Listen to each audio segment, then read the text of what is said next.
हनुमान तुम बूढ़े हो चुके हो, आओ तुम्हें अपनी पीठ पर बिठा कर ले चलता हूं। क्या सच में भगवान भी किसी का घमंड तोड़ने के लिए लीला रचते हैं? और क्या एक ही भक्त तीन शक्तिशाली अहंकारों को पल भर में मिटा सकता है? एक बार गरुड़ जी को अपनी गति पर बहुत अभिमान हो गया। वे श्री कृष्ण के पास पहुंचे और बोले, प्रभु, क्या इस सृष्टि में कोई ऐसा भी है जो मुझसे तेज उड़ सके? श्री कृष्ण मुस्कुराए पर कुछ बोले नहीं। उसी समय सुदर्शन चक्र ने कहा, प्रभु, मेरी शक्ति के सामने कौन टिक सकता है? क्या कोई मुझसे भी प्रबल अस्त्र है? और फिर सत्यभामा बोली, प्रभु, त्रेता युग में माता सीता की चर्चा होती है, लेकिन क्या इस युग में मेरे सौंदर्य की कोई तुलना है?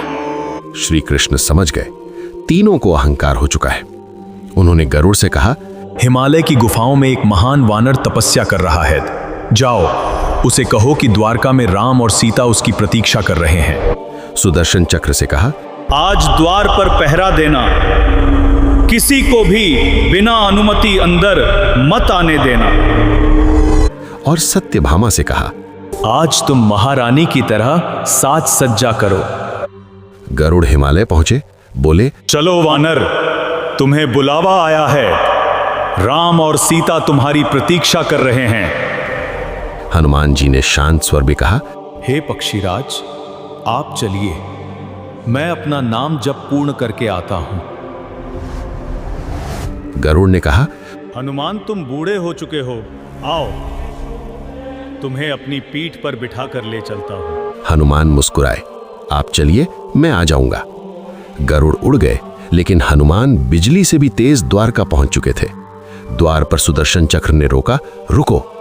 हनुमान ने सोचा, प्रभु के दर्शन में देर नहीं होनी चाहिए, और अगले ही पल उन्होंने सुदर्शन चक्र को निगल लिया। वे सीधे अंदर पहुंचे और श्री कृष्ण के चरणों में झुक गए। श्री कृष्ण ने पूछा, हनुमान, किसी ने रोका नहीं? हनुमान बोले, एक चक्र रोक रहा था, पर समय बचाने के लिए उसे कुछ देर के लिए निगल लिया। फिर उनकी नजर सत्यभामा पर पड़ी। उन्होंने पूछा, प्रभु, ये दासी कौन है? मेरी माता सीता कहाँ है? ये सुनते ही सत्यभामा का सिर झुक गया। तभी गरुड़ भी पहुंचे और देखा कि हनुमान उनसे पहले आ चुके हैं। हनुमान ने सुदर्शन चक्र को बाहर निकाल दिया। अब तीनों समझ चुके थे, सच्ची शक्ति, सच्ची गति और सच्चा सौंदर्य अहंकार में नहीं, भक्ति और विनम्रता में होता है। और इस तरह श्री कृष्ण ने बिना कुछ कहे हनुमान जी के माध्यम से तीनों का घमंड तोड़ दिया।